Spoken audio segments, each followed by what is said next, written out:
Quadratic equations in disguise.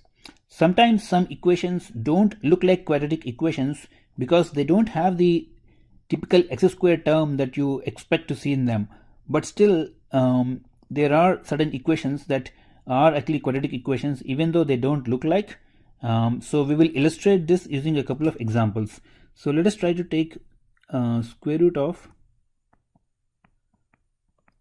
2x plus 6 plus 4 equal to x plus 3. So this equation does not look like a quadratic equation, but then after some transformation they are actually quadratic equations. So you should try to recognize sometimes those equations that are not looking like that once you practice a couple of questions of this nature. So I'm going to move all the terms and leave the square root term to one side, and so this becomes 2x plus 6 equal to x minus 1. Now we will square both sides, because whenever you see an equation that has a square root or a radical sign, our objective is always to somehow try to remove the radical sign, because it is not possible to solve otherwise. So we also in this case are trying to square both sides so that we can get rid of the radical sign. So this means 2x plus 6 equal to x minus 1 square. So when we expand this one, we get 2x plus 6 is x square minus 2x plus 1. So now you start to see that this is actually a quadratic equation.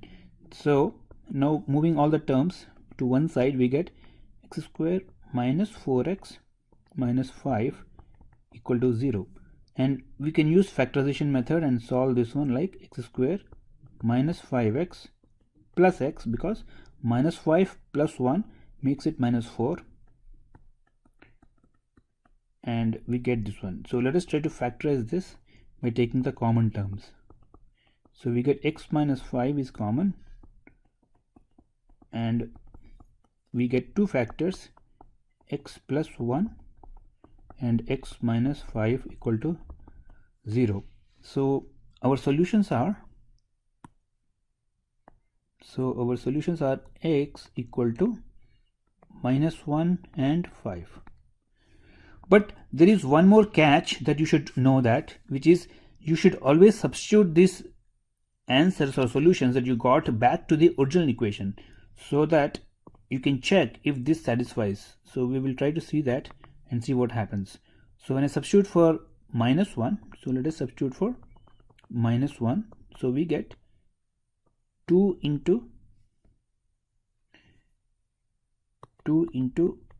minus 1 plus 6 plus 4 equal to minus 1 plus 3. So which means it is 4, which is 2 plus 4 on the left side equal to 2, which means 6 is equal to 2. So obviously 6 equal to 2 is not correct. Therefore we say that the minus 1 is actually not a solution for this equation. Now let us try to solve for x equal to 5, or substitute for x equal to 5 and see. So when we substitute for x equal to 5, we get 2 times 5 plus 6 square root plus 4 equal to 5 plus 3. So this is 16 square root is 4. So we get 4 plus 4 is 8, and therefore x is equal to 5 works correct. So that means x is equal to 5 is this only solution we have for this equation. So why I try to substitute this back is because I wanted to let you know that even though you may get two solutions when solving a radical equation or something that has a square root sign, both may not be solutions. So you have to check and make sure that you eliminate any extraneous solutions that are not the solutions for this equation. So that is the catch in this kind of equation. So quadratic equations in disguise, because this is an equation but it doesn't appear to be quadratic, but then we use the quadratic equations techniques to solve this one, but mind you, it only has one solution and not two. Therefore, you need to check and make sure that the extraneous solutions are eliminated. Now, so the best way to do is you have to practice some of these type of problems so that when you see these things in an exam or a test, you're not surprised and you know how to solve them, because practice, when you do practice, you will always have seen that, oh, you looked at these things in the past, and therefore it won't be coming as a surprise. So, and you will be knowing how typically to handle these kind of equations. So we will try to use one more example that is not looks like a quadratic equation. So let's take an absolute value equation. So I'm going to take modulus of 2x plus 8 equal to modulus of 4x minus 1. So you must have solved a lot of modulus equations, but we will see that this kind of modulus equations are a little different because it has more than one modulus terms in this one, and the way to solve this will be slightly different. Because if we go by the traditional approach, because remember that a modulus expression can be either written as 2x plus 8 or it can be written as minus of 2x plus 8. So what happens is we then use each term in turn and then make equations and solve. So for example, if we go to solve using the traditional way,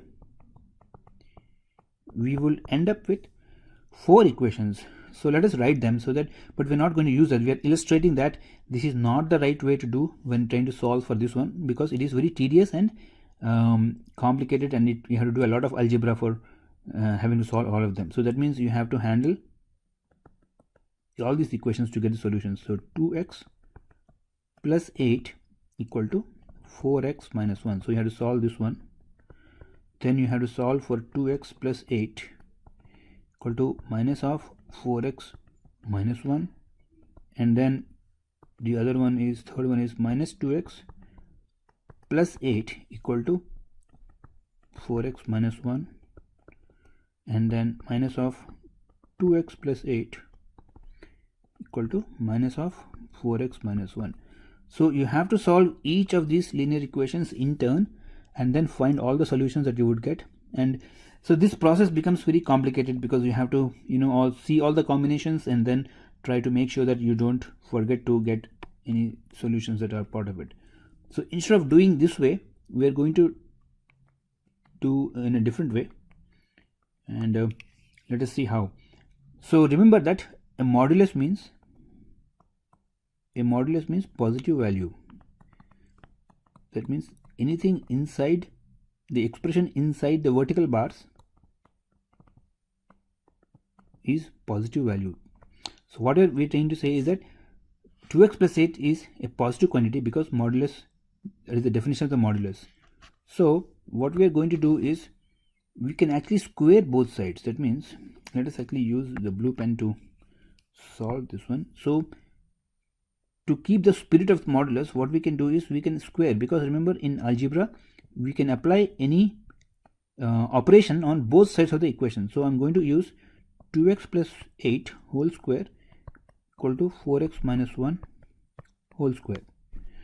Now this square is always positive. That means we are guaranteed to make that we have preserved the sanctity of modulus. So now we can actually open it up. So now you don't have to really worry about plus and minus expressions. So you can simply say 2x plus 8 whole square is 4x minus 1 whole square. The reason why you don't have to worry about the negative 2x plus 8 is because it's the same as 2x plus 8 whole square, because whether you do a positive square or a negative square, they still are same. So now we end up with a quadratic equation, because when we expand this one, we are going to get an x square term which is a quadratic equation. So a modulus equation like this, when you have more than one modulus expressions, is also a quadratic equation. So the idea was to actually try to demonstrate that sometimes quadratic equations don't appear to be quadratic equations to begin with, and therefore it is worthwhile to actually practice some of the questions of this nature, so that you get comfortable knowing that quadratic equations sometimes don't appear to be quadratic, and but they may after transformation. So how we will solve this is, actually this is a square equal to b square. We could have actually opened or expanded each of these two terms, but that may turn out to be a lot more complex, so we will be a little bit smarter. So this is a square equal to b square is actually same as writing a square minus b square equal to 0, and we know that it's much easier to solve this one because this is an identity like a minus b times a plus b, so it is easier to solve this way. So we will use this technique to expand and solve. So 2x plus 8 plus 4x minus 1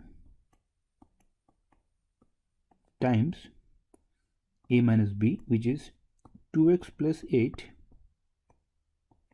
minus of 4x minus 1. So when we expand this one, we will get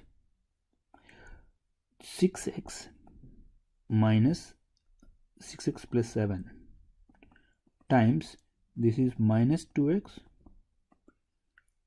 plus 9. So by using this identity, we actually are able to solve straight away. We don't have to even find many factors. So we get 6x, so let us equal to is 0. So 6x plus 7 into minus 2x plus 9 equal to 0. So now, which means that x is minus 7 by 6 and x is 9 by 2. So we get two values for x that we expected, because typically modulus equations typically produce more than one answers, and you can actually check that these two are indeed the solutions. You can plug the values of x back to the modulus expression or modulus equation and then check that both are correct answers. So we wanted to demonstrate certain equations that don't appear to be quadratic, but then the quadratic equations, when after transforming, you can actually use them and solve them. So do practice a couple of few questions on these types, and then this will become handy, and you will be able to solve when you come across in tests, assignments or exams.